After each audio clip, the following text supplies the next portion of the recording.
เขาเลิกกันน้องถามคือซื้อเครื่องอยู่ตลาดหัวใจอ้ายสิขาดบ่ทันได้ต่อราคา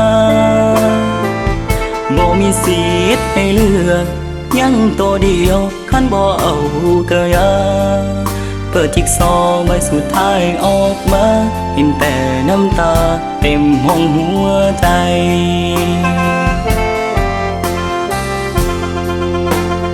น้องเคียมพร้อมที่จะไปว่าจังใดก็ได้ละน้องคนถึงทิมมันเจ็บหูบ่หายใจลงคอกินแทบบ่ไหว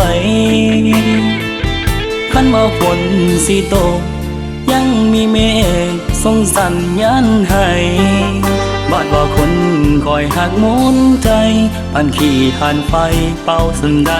กับโมเหมือนขี่หลังควายตกลงมาเสียบต่อไม้ไผ่ปากเข้ากลางหัวใจข้าก่อนขี่ไทยมืดปานไฟมอ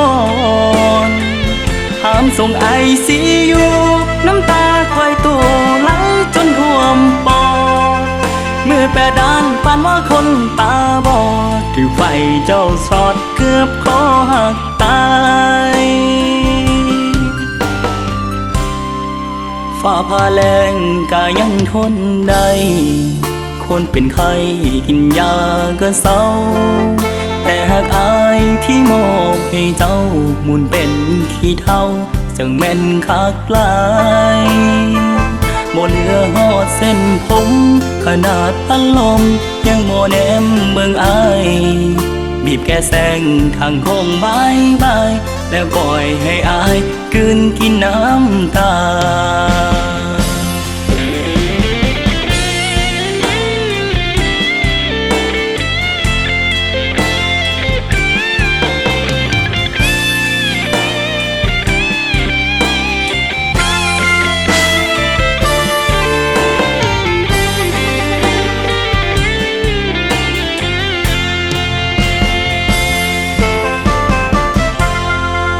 ฝ่าพาแรงกายังทนได้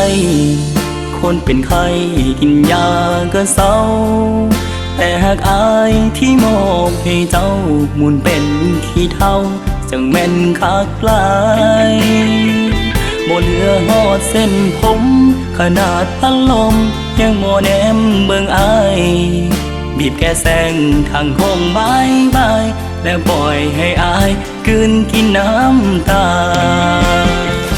เหมือนขี่หลังควายตกลงมาเสียบต่อไม้ไผ่ปากเข้ากลางหัวใจข้าก่อนขี่ไทยมืดปานไฟมอนห้ามส่งไอซียูน้ำตาควายตัวไหลจนท่วมปอดมือแปรด้านปานว่าคนตาบอดถือไฟเจ้าสอดเกือบคอหักตายหายใจต่อก็บ่มีความหมายมุนผ่านเม็ดทรายหัวใจของอาย